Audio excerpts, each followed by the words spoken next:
When we have a trinomial with a leading coefficient other than 1, we have to go about factoring it a little bit differently. I use what's called the AC method. With the polynomials in standard form, by decreasing powers of the variable like this, then A is the coefficient of the x squared term and C is the constant. That's where the name AC method comes from, because the first thing we're going to do is we're going to multiply A and C together. 4 times -5 gives us -20. Then we're going to look for factors of -20 that add or combine to get -8. So those are going to be -10 and +2.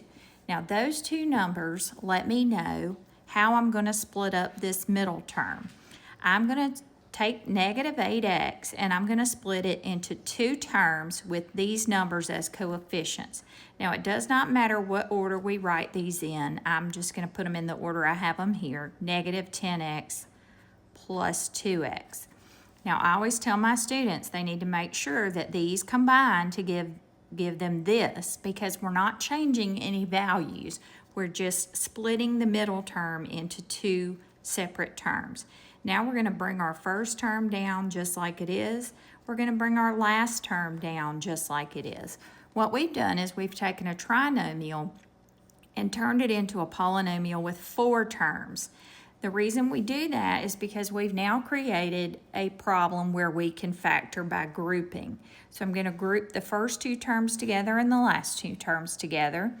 I'm going to take the greatest common factor out of the first group. That's going to be 2x. That's going to leave me with 2x minus 5. And then out of my second group, I'm going to factor out the greatest common factor. Well, you may say, well, there is no greatest common factor. Any terms can always have a greatest common factor of 1. So if we don't see anything else they have in common here, we're going to factor out a 1. Now that doesn't change these values, but it gives us something to factor out, and you'll see why we need that in a minute.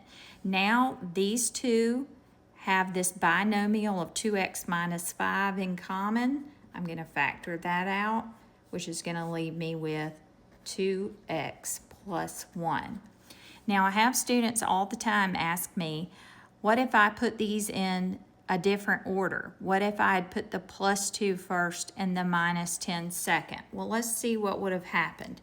I'm going to go back to my original problem, 4x squared minus 8x minus 5.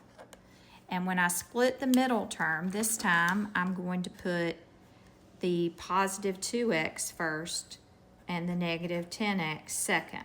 I'm still going to bring my first term down just like it is, and my last term down just like it is. I'm going to group.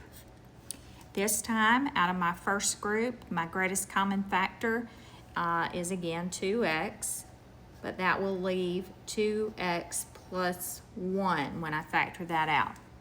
Now in my second group, it looks like I have a greatest common factor of 5. Anytime this first term is negative, you want to factor out a negative of whatever your greatest common factor is. So I'm going to factor out a -5. That's going to leave me with 2x, and then -5 divided by -5 is +1.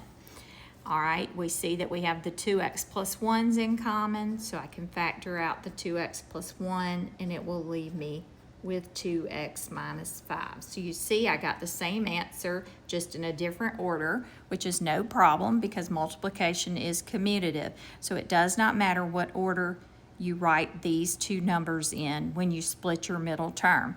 And that is the AC method for factoring trinomials.